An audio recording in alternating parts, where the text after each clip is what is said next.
How you can handle the recession as a designer. This year brought economic slowdown, job losses, and companies announcing hiring freeze. Prices went up for utilities and consumer goods or services in general due to the inflation. Overall, there's a high level of uncertainty and low level of optimism. But what if I tell you that what's happening now could mean some opportunities for those of us that keep their eyes open? As a coincidence, I'm one of those who entered the job market in economic recession, similar to what's happening nowadays. So, for this fact, I decided that today I'll share my thoughts on how you can navigate the upcoming times if you're working in the IT industry already or if you plan to start a career in tech. I will mainly refer to those that have a role or a position as a UX UI designer. And here are three main ideas I want to cover. Number one, how young professionals can take advantage. Yes, you heard me right. I believe it's your time to shine, especially if you're just starting out. Number two, why UX UI designers are not the first people to be let go when companies plan layoffs. And I'll present to you how many of them are organized or have their team set up so that you'll understand why it's not always easy for them to replace the designer. Number three, what to do in case they let you go. Well, it can happen. Yeah, nobody is irreplaceable. I don't want you to think that we're only looking at the bright side here. Well, welcome to my channel, everyone. This is Creative Instruct, and I'm Vlad, here to discuss about UX UI design and the IT industry. I hope this video will make your day and help you be less nervous, less anxious, and stressed about the economic downturn we go through at the moment. If you agree or disagree with the things I share here, feel free to drop a comment. I will like to hear you out. Moving on, I did mention that it's a good time for the fresh designers, yeah, the newbies, those that start their careers. I have to say that I seen plenty complaining and arguing about the fact that it's not easy for them to get their foot in the door since all companies require years of experience. Another one I heard is that no one is interested in hiring juniors. I do have to say that 10 years ago, I was probably one of those designers. The statements carry some truth, but they're not entirely truthful. Some juniors can prove their experience when interviewed, and they convince the hiring managers that they do qualify for the job. And that's done through a portfolio, which is a collection of your research projects and work showcasing your skills and your process. Story goes like this. In 2007, 2008, I graduated in marketing and tourism. But the economic crisis started and finding an opening position in what I studied became impossible. I gave up after a couple of months of job hunting, but one day when I was following the news, I realized the IT sector is still moving. IT people still have some money to go eat out or party. Not bad, I said to myself. Maybe I'm also capable. Let's give it a shot. So, where should I start? Because at that time, we didn't have access to trainings, mentoring, YouTube was still in its early beginnings, and quality content wasn't easy to find. Getting up to speed with a new topic was a challenge on its own. I reached out to a couple of friends and high school colleagues that were already with different companies, and I was lucky enough to get some guidance, resources, and work they needed help with, just enough to build that entry level experience. And that's key. Look for opportunities in the right places and try to approach the right people.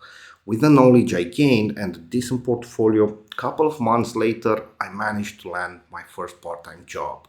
The money I made, it's not worth mentioning since a couple of the initial projects won't bring you that much.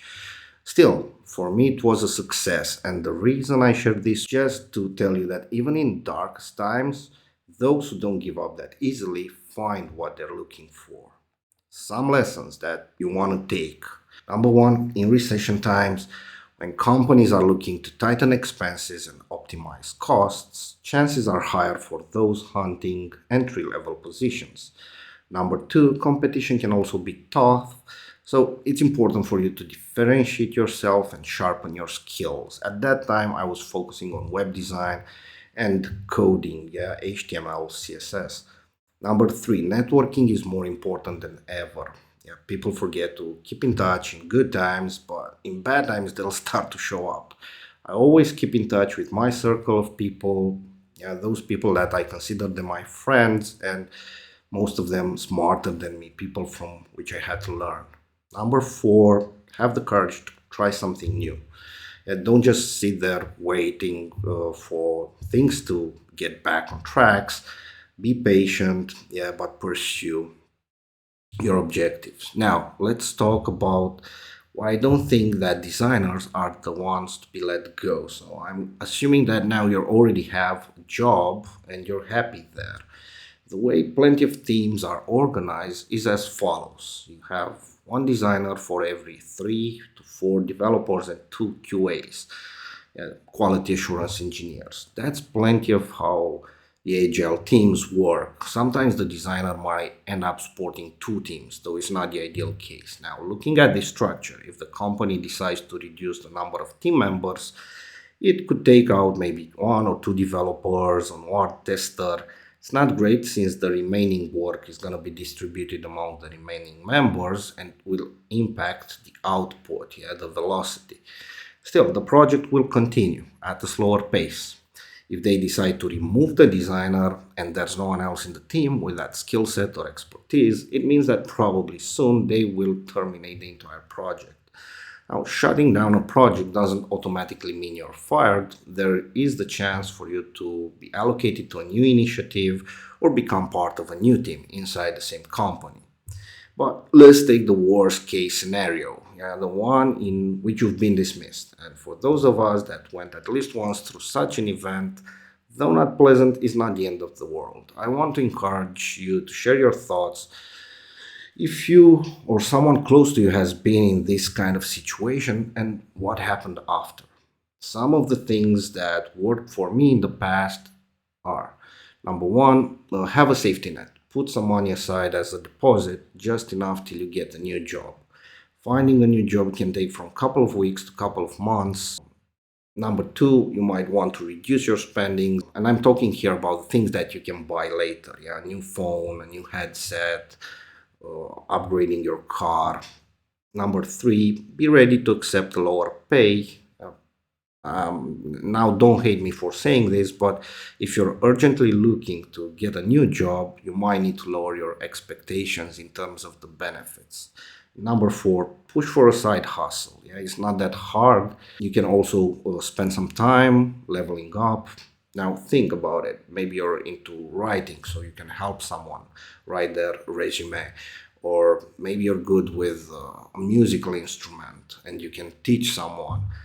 As long as it delivers some value, well, you're great. That's all for today. The key here is to focus on the things that matter. Yeah, try to be mindful and do your best today so that you can enjoy tomorrow. I'll see you in the next one.